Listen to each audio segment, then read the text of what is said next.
La vidéo du jour, c'est pour expliquer dans quel cas on utilise le tsu en allemand, dans quel cas umzu et dans quel cas on ne va pas mettre tsu. C'est souvent un point qui pose problème aux élèves, où il y a beaucoup de confusion, or c'est assez facile à comprendre, vous allez voir. Premier cas de figure, je vais utiliser le tsu. Exemple en français, les élèves essaient de faire leurs devoirs. J'ai mis ici en caractère gras le de qui est suivi du verbe à l'infinitif que j'ai souligné. Vous retrouvez dans l'exemple allemand ce qui correspond mot pour mot à ce de, donc vous avez le zu en allemand, et le faire que j'ai souligné également. Donc die Schüler versuchen ihre Hausaufgaben zu machen. Il s'agit ici d'une subordonnée infinitive, donc subordonnée veut dire je vais mettre mon verbe à la fin et ce verbe est précédé vraiment du dessous. C'est exactement comme en français. Comme il s'agit d'une subordonnée, je vais indiquer à l'endroit où commence ma subordonnée, donc après essai en français, je vais indiquer que je commence ma subordonnée en mettant une virgule. Quand il n'y a pas de complément, par exemple ihre Hausaufgaben, dans ce cas-là je ne mets pas de virgule.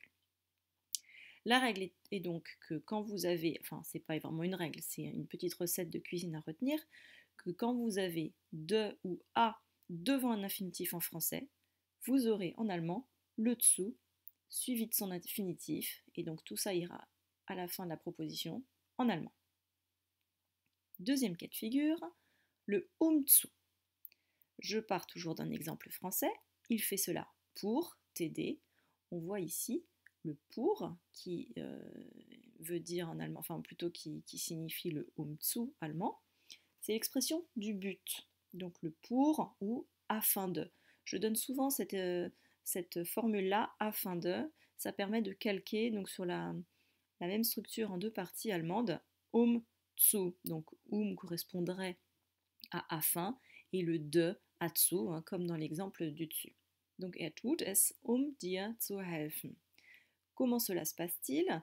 Je mets mon directement au début de la subordonnée, donc précédé d'une virgule, comme un weil, comme un das, et comme tout à l'heure, donc pour la subordonnée infinitive en dessous, je mets le verbe à la fin, précédé de dessous. Donc dès que vous avez pour ou afin de devant un infinitif en français, vous aurez umzu plus infinitif à la fin en allemand. Enfin, dans quel cas de figure ne vais-je pas avoir dessous? Eh bien c'est comme en français.